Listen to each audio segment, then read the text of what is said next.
So this is the new 10 bed that we've just onboarded, and I'm slowly now working through the property. So we're slowly working through the property to make sure everything's compliant. We've just installed the door closer. The fire risk assessment has just been done today.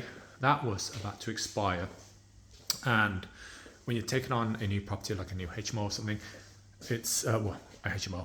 It's always a good idea to, if the fire, to have a look at the fire risk assessment. If it's expiring, it's a good opportunity to get a new one done, because then you know what all the issues potentially are,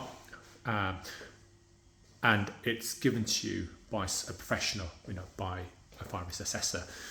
So that's been done today, and then we can work off that. Additionally, the cleaner.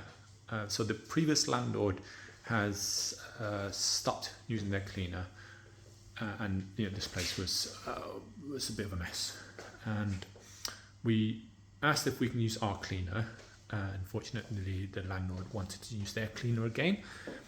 And apparently, they came and did some work and did the work, and then our cleaner came, and she said it was absolutely filthy. And in that situation, there's always a bit of a blame game. Now, we know the standards of our cleaner. We don't know the standards of the landlord's other cleaner. But judging from the previous works, I don't think it was great. But again, we can't really do much about that. So in a situation like that, it's always best to, if you can, let the managing agent use their cleaner, because they know what they're working with. They know it's trusted. They can deliver. They know how to operate.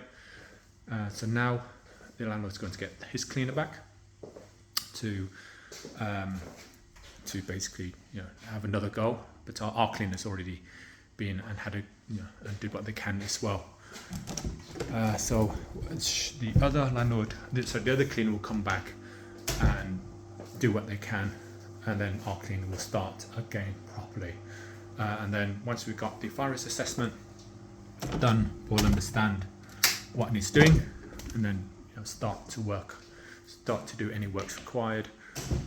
Then we'll get a deep clean, and then we'll slowly declutter. That'll be the next step, is to declutter everything as much as possible, because rubbish from previous tenants, like boxes and stuff like that, cutlery, stuff like that, they will get left behind.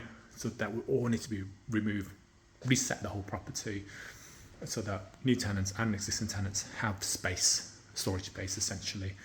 And then we need to do stuff like maintenance work throughout the property. My name's Tuna Gwyn. We're let to manage high quality HMOs and singlets in and around Birmingham. If you like this sort of stuff, please don't forget to like and follow for more. Alright, see you.